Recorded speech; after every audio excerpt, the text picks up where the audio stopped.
hard to capture, extravagant, resurrect the track and it's militant. And I react like a convict and start killing. It's manifested. The gods work like appliances, dealing in my psyche.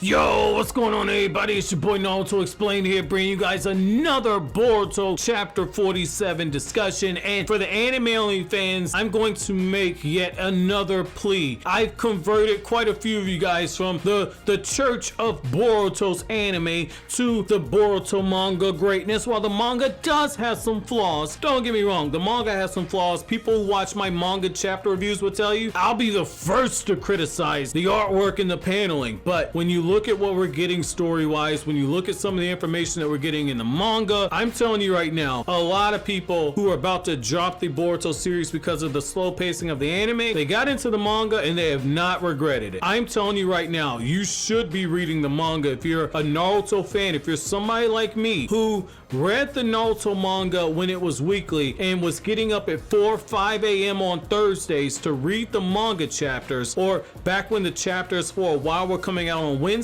you know exactly what that feeling was. I'm telling you, while I'm not getting the same feeling that I was getting when Naruto's manga was weekly, I gotta tell you, this is starting to feel, it's starting to start giving me some hope that we're reaching that level. I'm not saying it's the same quality, but it's starting to give me hope that Boruto as a manga is trending in the right direction. So with all that being said, I've made my plea to the manga, the anime only fans. Now let's talk about the juicy stuff. So if you're here, I'm assuming you're okay with spoilers. So let's be real for a second. Isshiki Otsutsuki is coming to Konoha. That should be clear. After this dude strings up Kashin Koji on the gates of Konoha and people recognize that it's a Jiraiya clone, Kashin Koji is going to be one of the things that sets off Naruto. But most importantly, Isshiki's going to come to Konoha. While he cannot teleport to Kawaki because Kawaki no longer has his karma seal, look at everything that Konoha has right now that Isshiki wants. Naruto's Hokage is basically a walking hotbed that is going to be attracting Isshiki. Naruto's son Boruto has the karma seal. Kawaki no longer has the karma seal,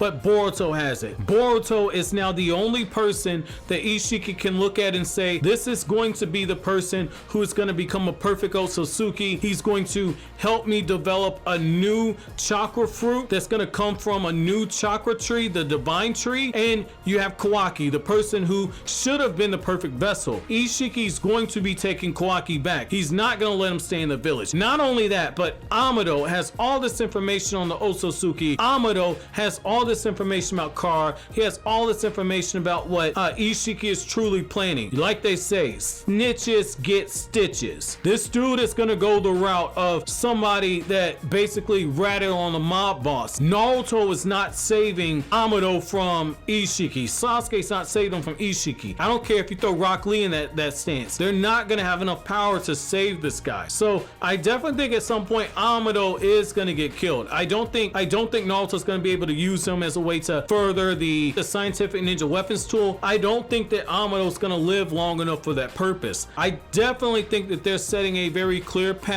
to let us know that time is ticking. We're getting closer and closer to a time skip. And what better way to trigger that time skip than to have that moment where Naruto follows in the same tradition that a lot of these Kages have had who've been over Konoha. The first Hokage saw Madara coming to the village with the intention of taking everything down, using the Nine Tails. Hashirama and Madara intercepted each other at the Valley of the End. They fought. Tobirama had to guide the world through the first great ninja war. Here's in Sarutobi during the Konoha Crush arc saw part of his village destroyed. Minato saw part of his village destroyed when he was the fourth Hokage on the night that the Nine Tails attacked. Tsunade saw the entire village destroyed when Pain attacked the village. You have Kakashi when Toneri was crashing all those meteors into the earth. Chunks of Konoha were getting destroyed at that point. If it weren't for people like Sasuke and yes, even Kiba and Rock Lee, they're able to protect large sections of the village, and yet there was still still portions of the village that got destroyed. Every Hokage at some point has seen a major crisis that has threatened the safety of Konoha, outside of maybe Tobirama, if you want to make that argument, maybe Tobirama if you don't want to count the war. But the fact of the matter is this: what better way to set off this time skip than have Isshiki come into Konoha, wreck all of the most powerful ninja there, and then walk out of Konoha with Kawaki after having destroyed a majority of Konoha. And so when we get into the time skip, you see Konoha being rebuilt again. Now I know somebody's like, damn, why would you have Konoha be destroyed yet again? We know it's going to happen when Kawaki and Boruto fight. Absolutely, but you have to look at it from this perspective. Basically, Kawaki's going to get the karma seal at some point, and if you go this route and have Isshiki destroy a large section of the village on his rampage to bringing back Kawaki, if you do that, it lets you know that the stakes are raising. It lets you know that we're getting closer and closer to that scene that you got when Boruto and Kawaki are facing each other and Konoha was destroyed. I definitely think that this could be something that is happening, because Naruto has not seen a section of his village be destroyed yet. Like, he saw a little bit of damage when Momoshiki was attacking, but Naruto was able to protect a large portion of those villagers who are in the tuning exams. I think that this is the route that they could be going. Let me know what you guys think. Do you think that Isshiki is going to invade Konoha? Let me know down in the comment section below. But as always, guys, if you like anything I had to say, don't forget to comment, rate, subscribe, and share. Thank you so much for watching all the way to the end. Have an awesome day, guys.